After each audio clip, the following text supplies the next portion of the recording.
welcome to the HubSpot user group. We are going to be rolling these out monthly for now, mostly because there's a lot of suggestions and feedback we get that people want to see. So there's a lot of content to dive into as well. So I will sort of start by saying that this should be used for reference. HubSpot obviously can be customized, I guess, for every different types of businesses. What I will say is that just use these as inspiration to implement into your business. Try not to copy them exactly. Sometimes general in nature. Again, we're always here to reach out in the chat or also post meeting as well if you're getting a bit confused with that as well. So just take these as a grain of salt for inspiration. Also, as I mentioned, if you will trick yourself or you find a better way to do it, use the comments. We're all up for new ideas and sharing that sort of information across to the HubSpot user group as well. Hello. We're back. So I've just opened the window. We're in the settings right now, which you can open up just using the cog on the right-hand side. And what you want to do is connect your personal email. So when you connect that, it will take you through a wizard that will help Outlook. I think there's a couple of others as well. And then that will set you up with Gmail and connect so you can log and track emails that are going out of your Gmail account. I'm using Gmail, for example, because that's what we use here. From there, you want to also, it'll tell you to also download the Google Chrome extension as well. So I've got a dummy email up here. You can see it's a little bit different already. We've got all these options up the top here. We can add in templates, we can add in meetings, which Trav is actually going to explain a bit more later. We can add in some tasks, some snippets, which we'll explain a bit further, and also connect any documents. Over here, you can also log and choose to log or track your emails, which can be helpful if you're not emailing a customer. For example, you don't want to log any internal emails, you can turn that off as well. Down here, button as well, that means it's connected with HubSpot, so you can see that. And then also while you're doing this, you can open up your Chrome extension and have a look at the person that you're emailing. So I'll email myself from there. I didn't like that. Didn't like that at all. I think it won't work on this one, but... So when you have your screen minimized, there is a little section on the side that has all your connected apps, and you can open up the HubSpot connected app and actually see information on the person that you're sending, which is being pulled from HubSpot. I think that's everything on that one. Have you got anything to add? Not really. I think the side tab for Google is like a really good one. You're able to create deals. You're able to look in specifically without having to go into the HubSpot tab itself. So my sort of thing is just sort of really get comfortable. Snippets, templates, and meetings. I remember there's a few people that we've worked with that have to go back into HubSpot and the links and whatnot. So if you're not familiar with this sort of area, and it's somewhat the same as Outlook, but not really, but if you want to go through, just spend some time in going through and just get an understanding about what it is and see if you can improve the efficiency of you writing emails and pulling in specific. I'll talk about snippets in a moment as well. Yeah. Awesome. Awesome. We'll hand over, I believe, Trav, you're next, talking about prospecting tool. Okay, so this is probably more so, I feel like getting phased out of HubSpot, and it's fine. But one of the conversations I had most recently was that a prospect for me was paying for a third-party platform to get a good understanding about which companies are visiting his site and how often and whatnot. Really big tool, I think, back in the day for HubSpot, and I think that it's probably really dropped by the wayside. It's still important, and it can be used with a really good account-based marketing strategy. But if you just go into just any, go up to the little magnifying glass, if you just type in prospects and click on this here, your one will have obviously a little bit more information in here because this is our dummy account. But in here, you will start to see all the different types of companies that have been on your website, the amount of page views, and the amount of visits. So you can start to get a bit of an idea of who's visiting your site. And if you're inside the sales seat and running that sort of ship, then I think that it could help you, I guess, understand if they haven't necessarily converted on a form. I will put a little asterisk at the very top of this screen and say that the data isn't 100% correct. Sometimes it'll be like Vodafone New Zealand or Vodafone Australia from its IP, so it won't 100% get it right. But it's also fairly good to potentially once a fortnight or once a week jump in here and get a bit of an understanding about who's visiting your site. That way you can start to get a bit of an idea of what's happening and who's coming to the site as well. Nice one. Over to you. Good tip. There you go. Contact views, making life a little bit easier. So I put this one in because what I find once some of our clients have found lists, they use lists for everything and kind of forget about the contact and what it can be used for. So generally, I find the contact view super helpful for any bulk updates on some properties for your contacts. It's also super helpful for any of those things that you're just going to need once, and including a couple of things that I'll go through in a second. So I'll quickly show you the capabilities of contacts. So generally, when you're going into your filters, you want to ask yourself, goal, what am I trying to do here? You might be something, you might want to use it as a reporting just to get some quick numbers as well. So for example, let's say I need to update all my contacts to bulk update them to have a contact owner that is, for example. So that's my goal. I'm going to add a filter. I'm going to look for contact owner. And we're going to do, it doesn't really matter, known or unknown. We'll do known for now. So anyone that has this one. Now, some of them already have, but that's okay. What we use this one up here and they'll bulk select all the contacts within that filter. It's also good to know if you have more than, I think it's 100 that are being shown, it'll come up with a little call out here saying, do you want to select all the contacts on all the pages? So just look out for that little thing. Otherwise, it'll just select the single page. And then from here, you can do a couple of things. For this one, we're bulk editing. So you can click edit, and then we can update the owner, make all of them owned by Trav.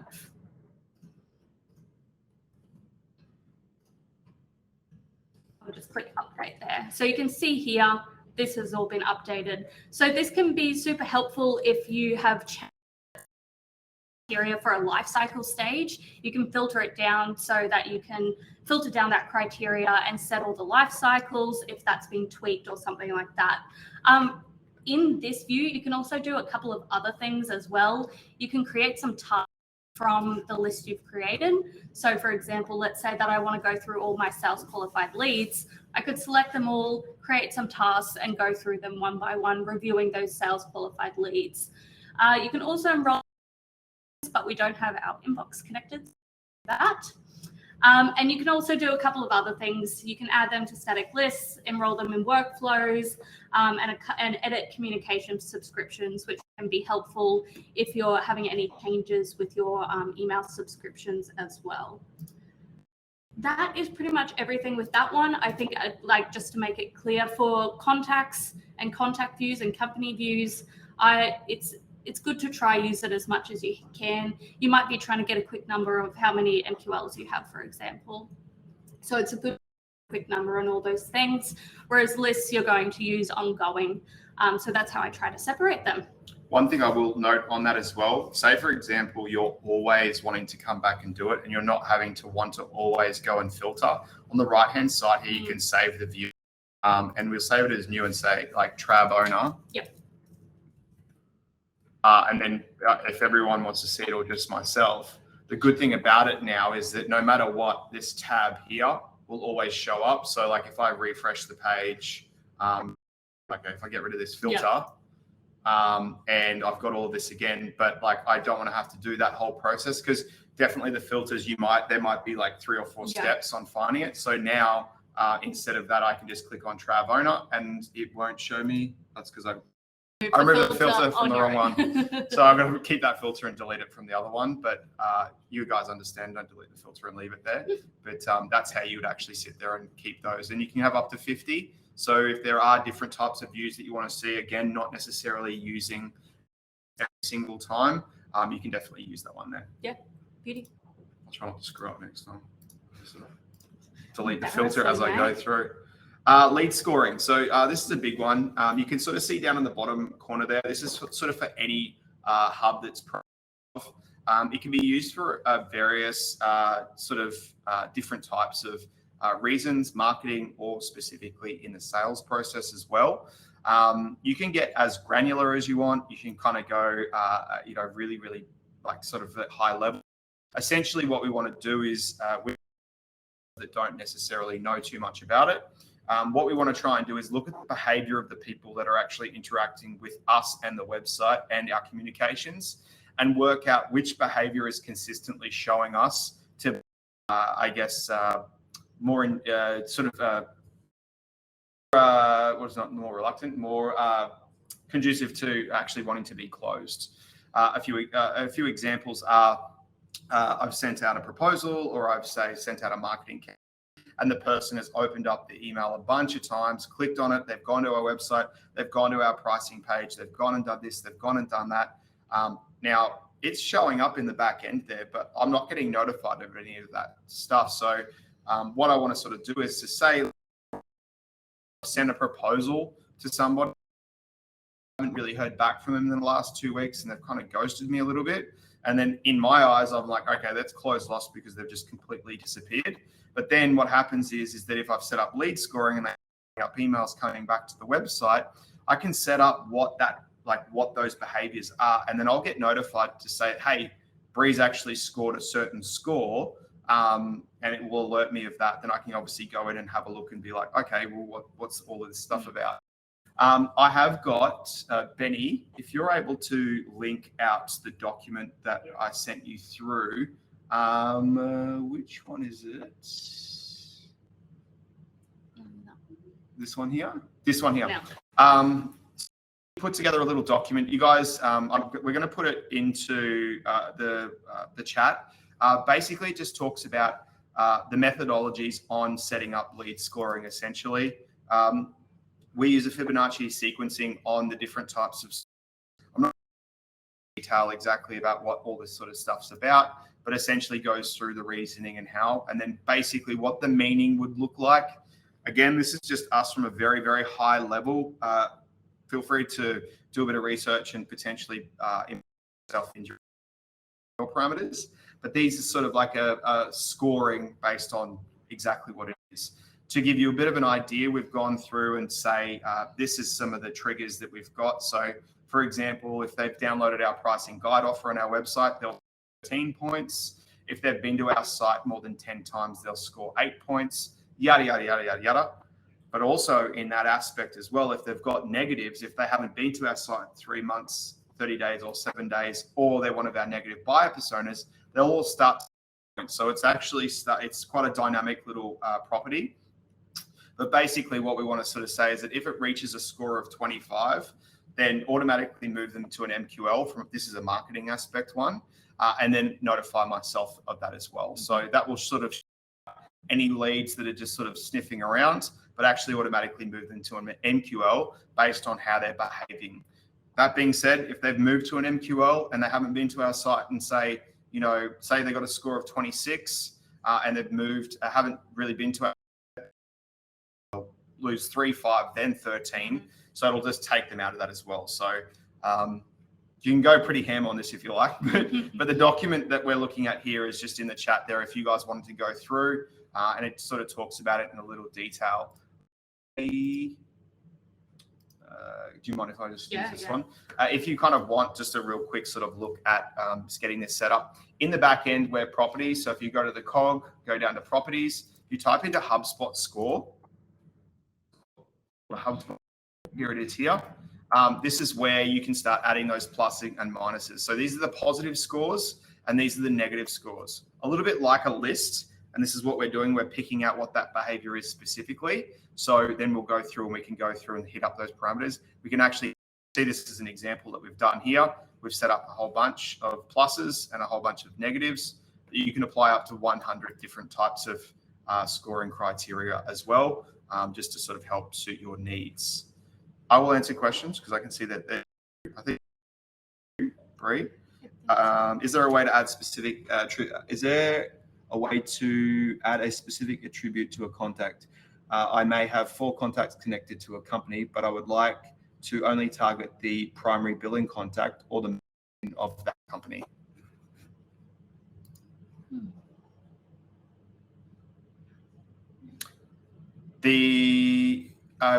David, just in that, so I mean, obviously we can do a search for that, and we could probably use, I guess, their role. But are we thinking for automation, or I guess, what's the use case a little bit, just to help us get a bit more of an idea on that? Axel, you sort of mentioned delete out of MQL if the negative parameters scoring decay. That is something that's a workflow that you'll need to do as well. So the score that you can sort of see here will be dynamic on their page. So it's a property that you can't edit because it's moving it automatically. You'll just need a workflow that will sit there and sort of say, hey, once it reaches a certain score, or where it sort of reaches a plus or minus, you can then sort of use a workflow to do whatever you want, whether you want to move that forward or back, or whether you want to update a certain property, whatever you want to do, but you automatically. Mostly for communications, some comms may be specific for only people paying the bills. In this aspect, I don't know whether using specific lists for those people would be probably my recommendation. If you want to sort of granular with different types of contacts and whatnot, my recommendations are that if they are going into the CRM and they are the sort of point of contacts, I'd probably try and manage them into a bit of a list. Yep. And then that way you can go through and select those. Just a reminder too that when you are inside sending those email communications, and there is sort of like an odd one, you are able to individually select people in there as well. So you're not sort of constrained to just that one person in the list as well. I don't know if that answers your question, but I personally, that we were saying, okay, the deal has now been won, and this person is the POC for us for accounts or whatnot. I would basically put them into specific lists or manually into a static to go through. Or actually, if there's a custom property, I could possibly say the role of the business, and if it's the POC for accounts, then I could do an active list that would automatically pull them into it, so that way I could email that person. Not an easy way to do it, but it's definitely like once it's been set up and you've got that sort of methodology set up, it should be pretty easy. Checkbox. Custom property, is this person an account holder? Yes. Yeah. Shove them in an active Yeah. list and then email those people. And if the tick is present, then add them to the list. Yeah. Good questions. Keep them coming. Keep them coming. Lead scoring. Form logic. Awesome one. Please. Cool. Yeah, please. I forgot the please. Cool. So I'm just in forms at the moment. I'm just going to open up a form to help show this one. So form logic is super helpful in not overwhelming, I guess, your leads when they're filling out a form. So, you know, like if you go onto a form, there's all these options that you don't really need to or want to fill out. This is a good way to slowly feed them the questions and information. The best thing I usually use to explain this is asking them their country, and then asking them their state or region, depending on what country they're in.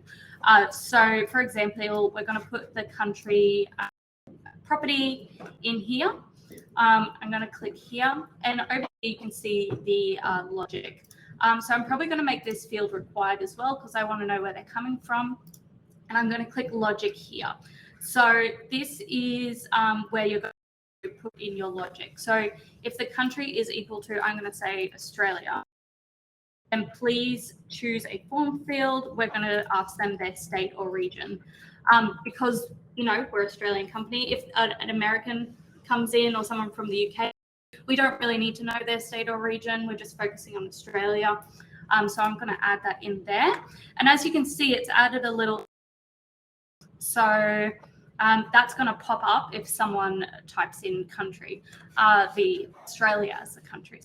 So hopefully we might be able to actually view this and test it so you guys can see what happens. And then beauty. Okay. Agree, my last name is Jim. Okay, let's get into here. Cool. So you guys can see if I write in Australia, I just took away the A state or region comes up, and now I can type in Queensland. But it's Queensland. But for example, if we go back, if I typed I was from America, it's not going to pop up. So that's a really awesome way to leads for more information about themselves, not overwhelming them, and also catering it to specific people or questions. Another really good one is support tickets as well. So when you have a form asking for details about support, technical issue, you can then put a logic field underneath that and ask them, okay, what type of technical problem are you having? So yeah, that's a super useful one. Also, like in the sales process, or another use case would be if you're trying to gain specific information from them. For example, a bad example, but like say for example, you need to get a picture of their driver's license if they're getting some sort of product.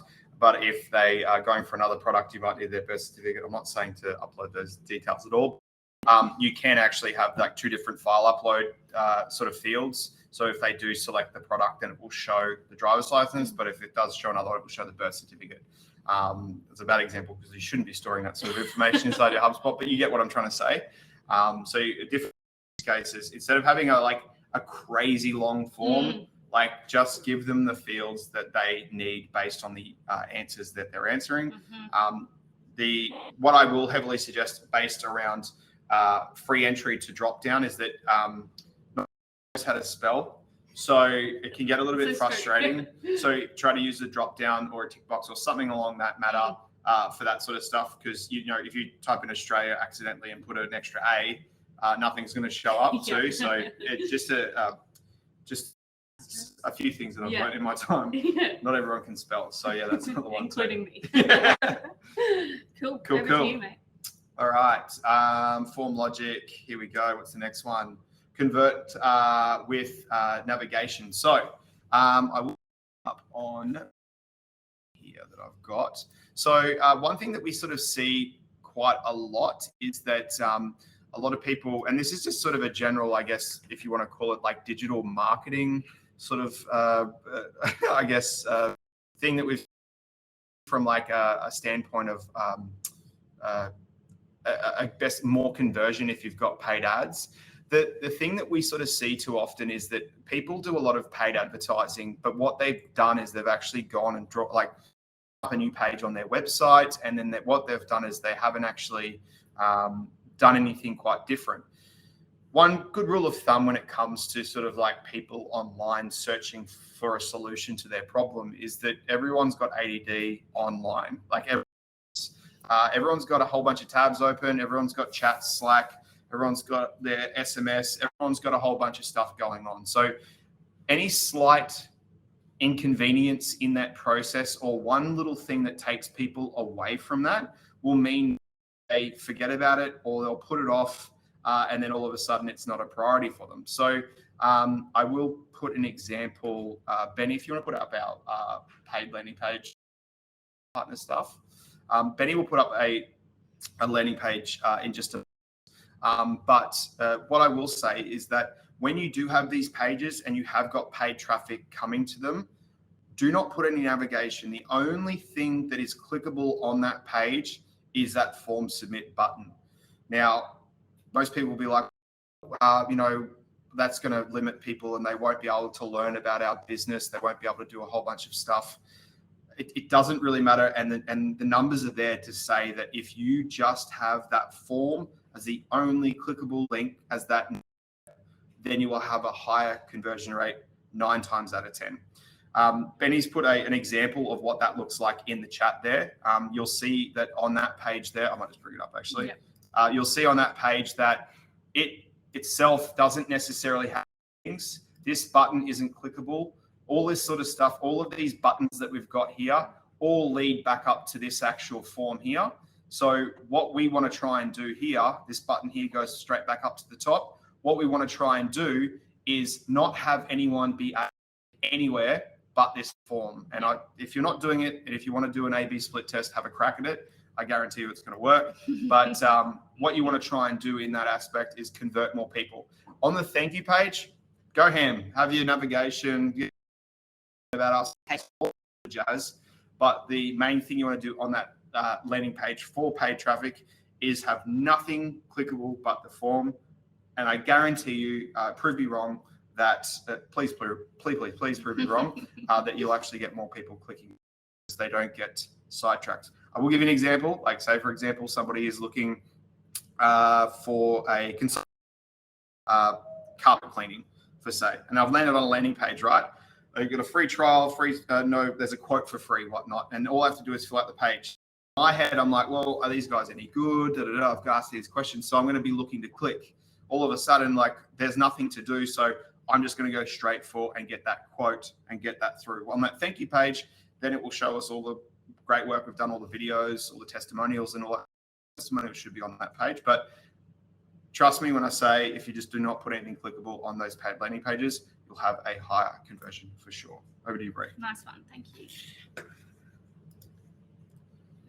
Progressive profiling on forms. So we're back to, this actually ties in nicely what I was talking about before, actually. So progressive profiling, it's great used on forms where people might be filling out over and over again. So possibly, let's say it's a landing page for an ebook download. You know I do this. Sometimes I forget where the ebooks ended up and then I go back and re-download it again for free. But this time I've already filled out the form before. They have all my information. They're not getting as much information. So what we can actually do additional information about that person using a queued progressive field. So you'll see it pop up right down here. So last time when we gave them this form, they told me about where they're from. So maybe this time I want to find out something a little bit about them. And basically what queued progressive fields does will remove the country question and replace it with something else, which is super helpful if you about their interests or maybe what their role is, where they work. Back here, job title. We'll put that one down in here. So you can see here it basically says it will replace the user has already filled on. Now I believe, Trav, you can maybe help me with this. If field is required, it will stay there and not be replaced. Yep. Yeah. So if you don't want certain fields to be replaced by your queued progressive fields, definitely required. So maybe you want to collect their email every time or something like that. If they've got the cookie, it should automatically pop up. Yeah, beauty. So yeah, you can drop and drag just a bunch down here. Information that, like persona questions where you get to know your contact and learn more about them. So case studies or ebooks are a good use case. Have you ever used it in anything else, Trav? Yeah, so in the sales process, if we're trying to gather specific information from them, there's nothing more painful than having to answer the same questions again. You'll obviously get a lot of drop off from that as well. So if we use that whole collecting the information with the, with the logic that we had before. Say, for example, stage one of speaking to the customer, we collected some information, but we need to collect some more information at stage 2 or stage 3. We could then use this progressive fields to make sure that we're answering more questions. That being said, if they've never answered it before, then it's not going to show. But what we're trying to do is build up a little bit of these people so that what we can do is then, at the end of the year or end of the quarter, when we do our business planning, we can sit there and say, hey, what types of these people actually did convert more than others? So then we've got a little bit more insight into exactly what we should be doing more of and what we should be doing less of, because we're getting that specific information. I will say, as you go down in through the funnel, not knowing somebody through to speaking with somebody, try to limit how many form fields that you have and try to not have them, try not to have ever, but I guess this progressive form fields will assist with that. So a good general rule of thumb I always say is that try not to kick over 5 in the early stages. 4 or 5 would be ideal. You can definitely add a little bit more to that once they become a bit more pre-qualified. But in this instance, at the top of the funnel or the second step, just use the progressive fields, because then that way you're not having to ask that same questions again. We've all been there and we all get frustrated, like, oh man, come on, really? Yeah. Especially if they're not using the same device they had last time. All of a sudden, like, the cookies aren't pre-filling them out as well, so it just gets super annoying. Yep. Nice one. Cool. All right. What do we got next? Is there any questions? Everyone sweet? Is this all good? Or did everyone know this stuff already? Just let us know. Here's another little just thing that I've noticed is probably 5 years ago, I implemented, I guess, with a client of ours, is that a good rule of thumb would be sometimes people show up to meetings and people don't. Like, people get busy, and I guess life is busy, and I guess things are super important. What I've found to be very effective for the increase of show up rate, whether it be in person, be digitally online on Zoom or Google Meets or whatever you sort of use, is just sort of create a workflow that just flicks them a text message. My little golden hour is 7 a.m. in the morning, just because you try to get in at work before their work day, just so that you can sort of just keep top of mind. The idea is that if we can get into their SMS, if it's an in-person meeting, for example, this one here. So like, if it's the morning, my recommendation is to create a workflow that just sends them a text message. Look, you don't have to do 7 o'clock in the morning. You can do whatever you like, but it just sort of says, just a nice little, hey, I'm looking forward to seeing you today. Just a reminder that our meeting's at 10 a.m. Now, if it's a meeting and we found that the show up rate considerably increased, and especially they showed up on time, was we actually used the Google link for them. So when they click on that, it'll automatically like give them directions to how to get to that location, whether it be by train or in car or whatnot. That actually made people show up a whole lot more. I think people were showing up roughly 15 minutes late on average. This brought it out to like 5 minutes, which is pretty good. I don't think you'll ever get 100%, but give it a crack anyway. If you are using the workflow, you might need to use a third-party integration. We like the guys at Message Media. I think they're just a whole bunch of. Also, it's beautiful software that you can use, and it works hand in hand. Well, yeah, third party. So they have removed the internals that you can do send internally, which is a bit of a bummer. Also, yeah, it's I mean, it kind of worked internally really quite well. There isn't a native SMS tool inside HubSpot. Do I think it's coming? Maybe I reckon it's a big headache, because it's just there's a lot of policy around SMS specifically in different continents. I know we worked in Germany and there just were like definitely no SMS at all. But say, for example, if you center, here's an example of one of those that you might want to use. So you just center it around the last meeting date booked, and then you want to sort of do that next action at 7 o'clock. And then say, for example, this is the meeting name. What you would do is click on plus there, and using the integration, you would then sort of set up your SMS and then use that personalization tokens to go ahead and make sure that they are personable to them. I will say as well, and this has just got nothing to do with it, especially for where we are at the moment, I would definitely encourage use of SMS more in a sales capacity than you have in the past. Now, if you're using it in a sales capacity at the moment, happy days. There is a caveat here. Don't go ham with it. Respect people's like phone inboxes more than their actual email inboxes. The tolerance of people with SMS is far shorter than it is with email. But with respect, being very respectful of them, and also understandably that everyone's busy, my recommendation is to really like pepper a tiny bit of SMS in your sales process. If you are finding it hard, again, for people to rock up or just they accidentally forget, this is a really good use case as well. But we personally, for our sales side, use Aircall, and they've got an SMS So just saying thanks for today, and I really appreciate catching up. People aren't going to get annoyed with you guys genuinely respecting their inbox. So if you're not using SMS at the moment in the sales process, give it a try, but please be respectful of people's SMS inbox, because a very quick way as well to look very bad on your company for doing so. Thank you. No worries.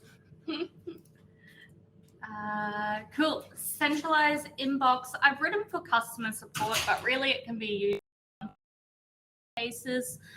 So I am going to take you through this now. We've got to remember which tab. Yeah, I'm like settings. So basically, the inboxes in HubSpot, it's kind of like a central place where a bunch of different channels can pop in, and you can manage your conversations from there. So, for example, I recently had a client that didn't want anything to do with email. They didn't want people emailing them in tickets. So what we did instead was set up a chat box, so a couple of forms as well that all synced into this support inbox, kind of acting like an email. So we've currently got one set up with a live chat. If I go connect channel, you can also see the different types of bits and bobs that you can connect. So we've got team email, forms, Facebook Messenger, WhatsApp as well. That's new. I've never seen that before. Came out in inbound. Yeah, there you go. With the connecting emails, highly recommend not connecting your personal email here. Everyone will see it. Everyone will see all your personal emails. The inbox is supposed to be used as a team and not individually. So if you're it's best to use ones like an admin email, let's say, where lots of people email in, or a support email. That's what you're connecting. You're not connecting your personal email. I will say to what you were sort of saying then is that if you've got an email address on your website, move it altogether. You want to try and use forms. Going to be annoyed that they have to fill out a form rather than get an email. Try to limit the public use of email. You'll notice that if you try to hit up PayPal or any big corporation, there is no email at all, because what we can do with forms is we can then use automation to say, if it's about this inquiry, send it to Bree, but if it's not, send it to Ben, whatever that might look like. Second to that as well, you'll also get the cookie data. So you'll know where they're going, what's happening. If it's a sale, that will benefit you. If it's a support, you can see where they get stuck. So I just want to mention that. Yes, spot on. Yeah. So I'll quickly, I don't actually know how far this one is set up, but I'll show you what it looks like anyway. You know it's not set up. This is great. So basically, it's broken down to a couple of things. There might be unassigned, assigned to me. You can create workflows specifically that are assigned to you.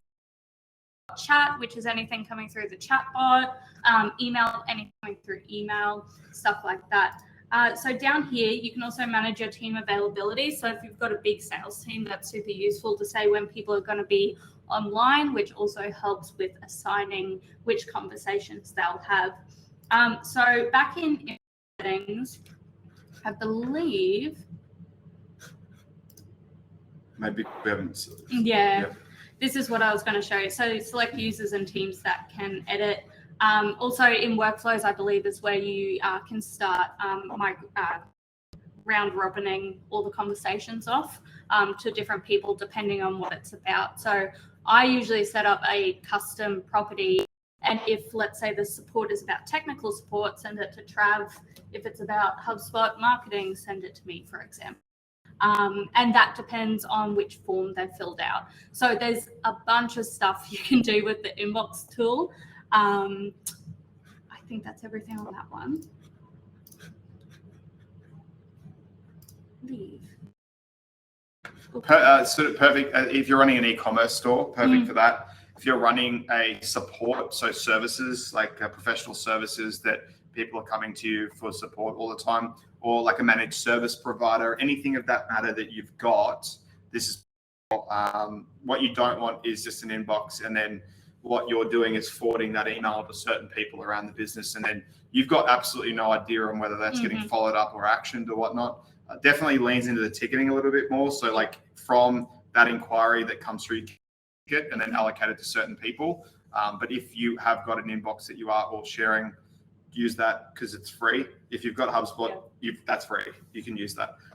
Facebook Messenger and chat and WhatsApp as well. So get amongst it, people. It's a good time.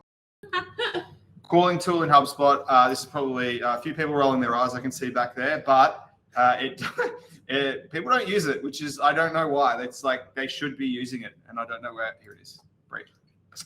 The calling tool is actually really, really, if I don't use my mobile phone at all anymore. One, because I can't log when that phone call happened. I don't have a transcript of when it happened. I don't know what day or whoever's contacted that person. The call tool is available. So if you've got any sales or service hubs at all, so starter, pro, or enterprise, you got some minutes to spend. So what I would recommend, it's actually quite an easy process. If you go up to, so say Bree here, if you haven't got locked in here at all, you can go, so I've connected my personal phone number here, but if this is the first time that you're using it, it'll say add a number. This is how easy it is, right? And I don't even know how this is even legal, but wow, here we are. So if you've got your mobile phone, you type in your mobile, it sends you a text message, you type in the number it gives you, now it will phone from your phone number on your behalf, which is wild. And you can put like, I don't know how many, I think you can do five phone numbers. So here's a tip. If you're an accounts receivable, you're struggling to get a hold of somebody, get an 02 number, get an 03 number, get an 07 number, get different types of numbers, and you can just call from different numbers and have a crack at it. Works every time. But if you want to call from your number or whatever number that you've got access to, it's really simple. You just sort of go here. The number is here. We can kind of click on this. It's probably should zero. It's going to call the work number at the moment. But what you can see is I can record this keypad, but I can take notes. We don't hang up because that's definitely annoying. But you can take notes on the call as well, which all get added to the actual contact card. Results, which are all customizable in preferences as well. Call quality, if you really want to give some feedback to the guys. Also create a task as well if you need to go ahead and create a task post that meeting as well. When we save that call, just give it a little bit. What will happen is that it'll pop up and say the transcript's available. So it'll give you a transcript of that from call analytics. What's it called? Call analytics or call. Anyway, it'll show you the phone call that you had, who spoke the most, all that sort of jazz in the transcript that you've got there as well. So if you're not using it, my recommendation is that you're paying for it. You should be using it. Try not to utilize your own phone. Now, if you're in, yeah, definitely, Axel, I don't even know how that is legal. For example, you just jump on anyone's phone and just tick through and you've got it. Here's another really cool thing as well with calling. Say, for example, you're like, okay, I'm personally a walker and a cleaner when I'm on the phone. So I like to clean stuff and walk around and do stuff. You can, in this instance as well, go down to browser and then click on call from phone. Now, my phone is the camera here at the moment. So if I click on call, what's going to happen is it's going to call, so a Boston number will call my phone. I'll pick it up. Then it will start to call Bree. So then all of a sudden, it's just showing the same process. I'm going to be speaking, walking around, cleaning the kitchen, doing all that sort of stuff. Okay, cool, no worries. I can hang up. It will still save if you're obviously recording the call, but it will also transcribe the model even just from walking around on your phone. So there are two different options. If you have got the HubSpot app too, thank you for bringing calling back on that as well. You can use all of this as well on the HubSpot app. My recommendation is just do that if you want to walk around. Yeah, but if you want to call from here and then walk around, or if you need to run and jump in the car and you don't want to hang up the phone call, you can just sort of do that as well. So a few things around HubSpot calling. There are limits as well per month, so just keep that in mind. I knew that we would run over time, and there's 20. I knew it. We said this. Yes. We said this. Well, we'll try. We'll do speed rounds. Speed round. Let's go. Custom portal. I wanted to bring this one up. mostly because it is new and people don't know it is a. It is in Service Hub Pro, so if you have that, you can use it. We're just going to use this at this point. So service customer portal. So basically what the customer portal is its own space for your customers to tickets they've sent into you and also reply to those tickets, close those tickets. So it's a lot more, there's a lot more ownership in how they're being serviced. They can view a couple of things, like if you guys have properties set up to say if it's in, they'll be able to see that as well. So I doubt we have anything set up, but we'll see. Absolutely not. We'll see what it pops up with. So generally, it'll come in with an email. I don't have access right now. We should be able to look at the templates though, so you guys can get an idea of what it looks like. So you can edit your templates to fit your branding. So you can see here, this is an open ticket, for example, the status is open. And generally what you'll do is a form to the customer portal, and that way people can, submit their tickets over and over again. It does require login. So what you want to do is create a list in HubSpot that lists out all the different people you want to give to. Kind of further to that question that you had before, David, that if you've got a POC for accounts, you might have a POC for tickets. Spot on. Yeah, definitely. So somewhere in general. Go if everyone needs to dip out at 11. We did start about 10 or 15 minutes, so we will just go over to that point as well. But feel free to reach out if you do need to go, or if you're happy to keep going. So thanks, Joe. And you can see give access to a list of contacts. Once that list is connected, it'll shoot them an email and help them log into that. So yeah, it's pretty awesome. I think it's a great new addition to HubSpot. Nice one. Next one that we've got here. Everyone finding this helpful? If anyone, did everyone? Probably a good question is, did everyone know about this stuff? Is there anything that you guys didn't know that you could kind of utilize within your business? Just let us know. It's probably some good feedback. Yeah, definitely. Snippets. I'll be very quick with snippets. Oh no. So if we go to sales and then go to conversations and snippets. This was one that sat there for a little while that I didn't really sort of utilize. But snippets, if you think to write the same thing over and over and over and over again, that isn't a template. For example, if you work in accounts and you kind of just want to say the same things again, then you can go through and you can use snippets. For example, this one here is an example of an agreement that we could not. Good thing with snippets is you can use personalization tokens. You can also use links as well. So anywhere with inside HubSpot, if you do hashtag terms, for example, if we go to, where's Jinmin? There we go. And we go over to a note, hashtag.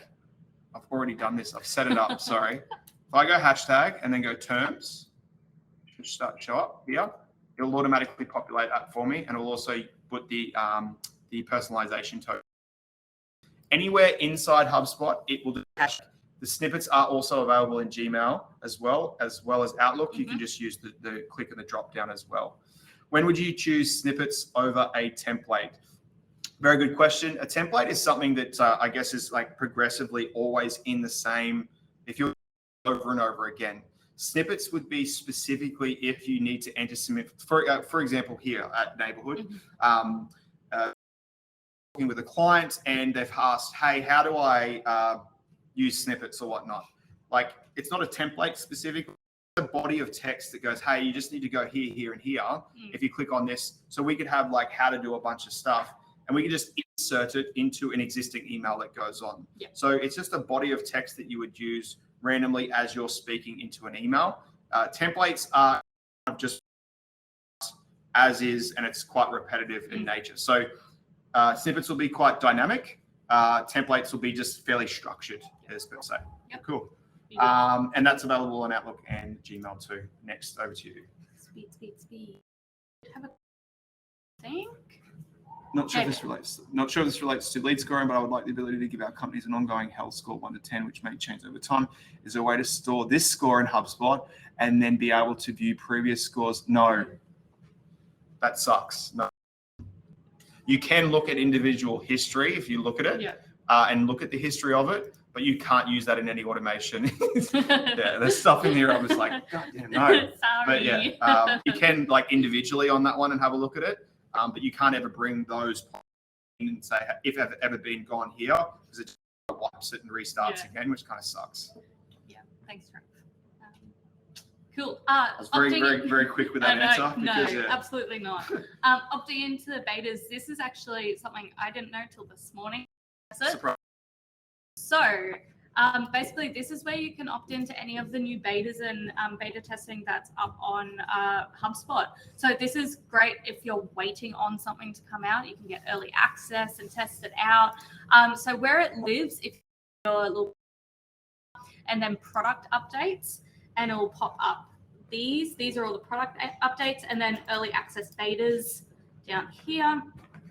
And then you can go through and start joining some betas. So colored deal tags was something this morning that looks pretty interesting. And then you can just click join beta and it will show up on your HubSpot.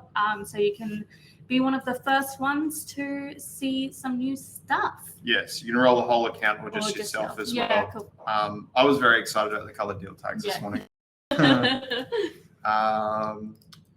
Proposed meeting times, again, that people didn't really know about because it's like fairly new, but like say for example I'm talking to Bree and then I want to have a meeting with her. Now in the past we've just gone through and we've got our scheduling links.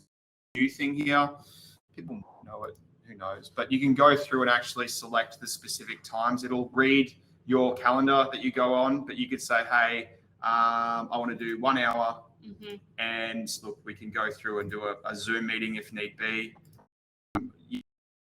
Hey, I've got this, and this free, and I can put in some details about it and insert the times, and then it will just basically send that across to them so that they can go ahead. As soon as they click on that, it'll take them to the page just to confirm.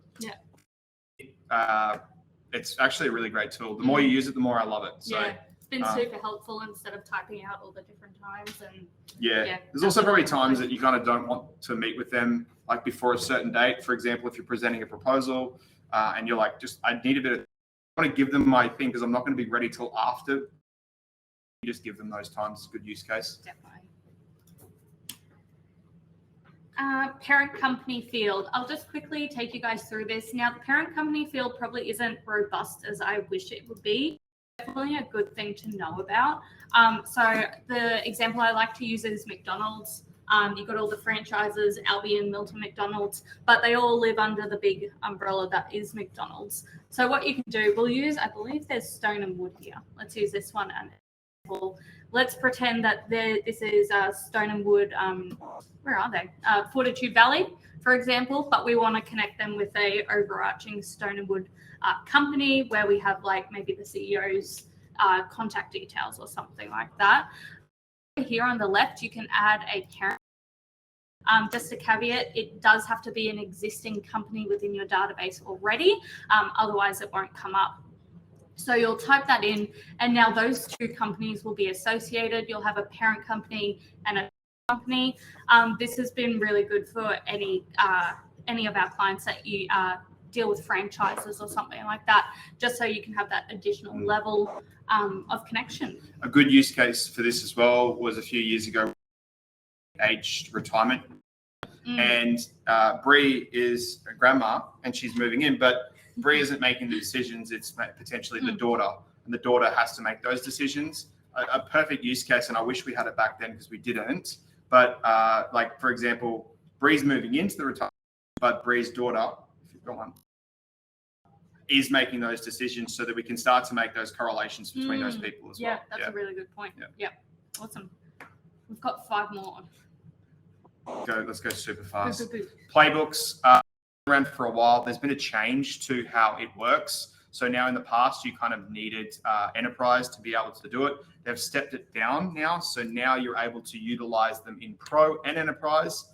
2 things that you're able to do. In Pro, you can just take It sucks. Yes, I know. I don't like that either. You've given me half a tool. I get it. With enterprise, you can actually select those specific properties and they'll dynamically change on the contact card. So for example, if the top initiatives is lead gen, you could then create a workflow to do certain things and update stuff and notify certain people. I really wish the enterprise features were in pro, but Playbooks perfect for anybody that's in a sales process, in an onboarding process, anything of that nature. They need a script to go through, but also they need to collect specific information in that process too. That'll all get saved to the contact card too, or the deal card as well. So if you have got a repetitive process that needs a script, my recommendation, use Playbooks. It's now stepped down, is able to take notes on that and follow that script too, which is pretty cool in my book. Nice one. Sorting out naming conventions early. I don't need to show anything for this. It's just a problem that we come over and over again. We'll have someone come and be like, it's all a mess. HubSpot's a mess. And generally it comes down to a lot of different people naming things differently, not putting them in folders, stuff like that. So even if you already have HubSpot or you don't have HubSpot and you're looking to purchase HubSpot, every month some naming conventions and sharing it across the team. What I usually like to do is put in, whether it's a workflow or if it's for sales, marketing, something like that, put a line and then write the goal of the thing that it is. So it's my email, what's the goal of that email, workflow, what's the goal? So that's how I like to name things. You might already have some company naming conventions, but if you do that, you're not going to get lost. It makes onboarding easier. It makes handover easier. Just please, please name things. If anything, help us. Yeah. Backburner deal stage. Sometimes in the sales process, somebody goes, hey, we love your product or service. We love you. We love what you guys do. Things come up and we need to pick this back up in December or whatever that might be.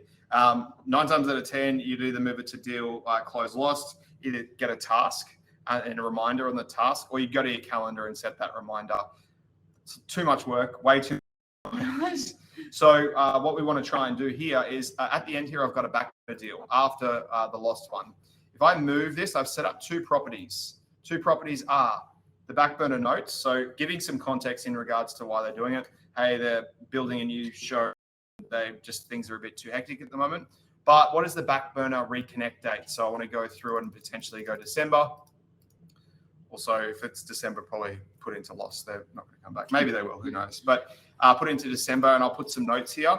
Now, as I go through, I created a workflow that at that date, or I think it's 2 days before that date, I actually get that deal card and I swing it back to the front or wherever it is qualified to buy or wherever it might be in your pipeline, and then notify the salesperson as well.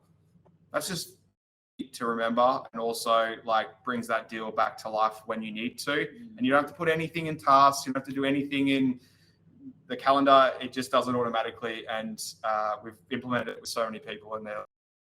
Because look, you get busy and stuff. This just makes sure that it captures you. Last one. Thank you.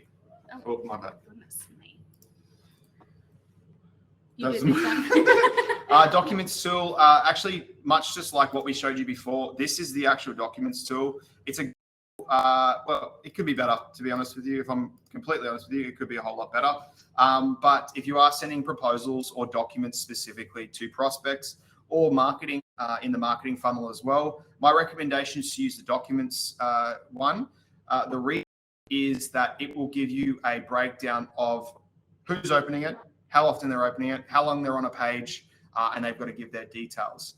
Guess what? You can start using lead scoring for that so that you can start to understand how people are sort of reacting to some of your marketing or sales material.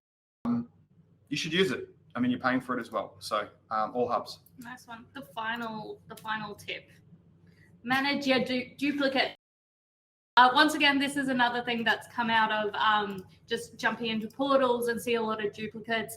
It can be so many different reasons, like people filling out forms twice with 2 different emails. It can get frustrating. This is a bit of a manual process, but you know, you could put it into your process, like do it monthly or something like that. So from contacts, go into manage duplicates here.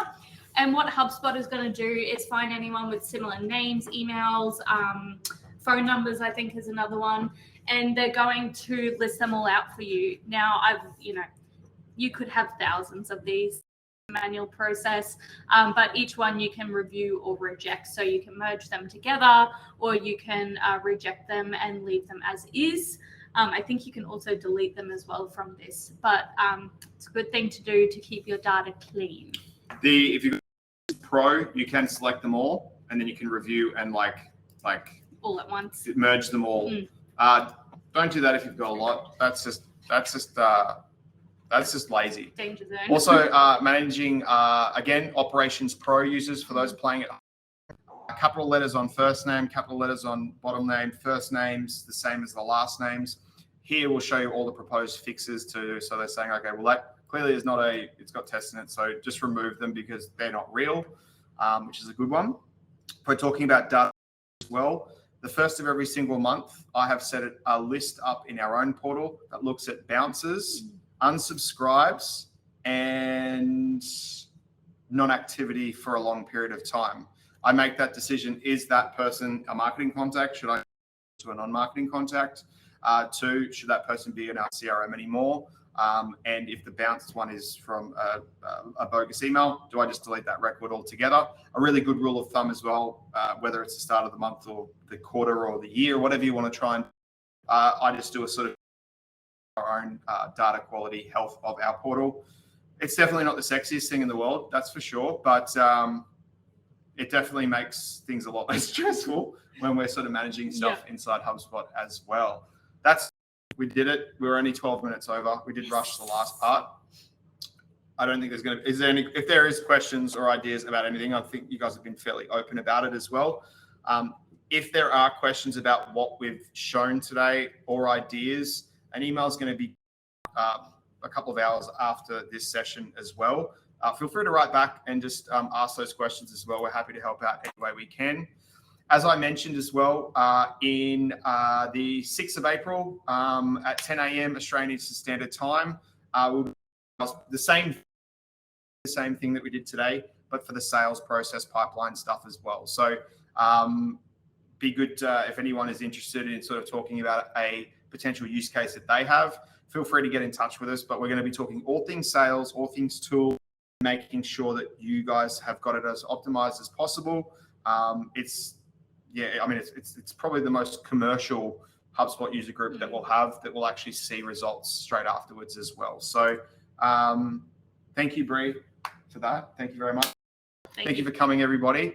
As I mentioned, the recording, we've just got to cut it up and do all that sort of fun stuff. But you should get an email in the next couple of hours. But a big thank you for everyone for coming along and also sticking around. If you guys have got anyone at your business or anyone else that you benefit from this, please get them to come along. It's free. We'll send you the recording as well if you're interested in the topics there. But thanks, Bree. Thank you. Thanks, guys. Have a good one. Hooroo. Boy.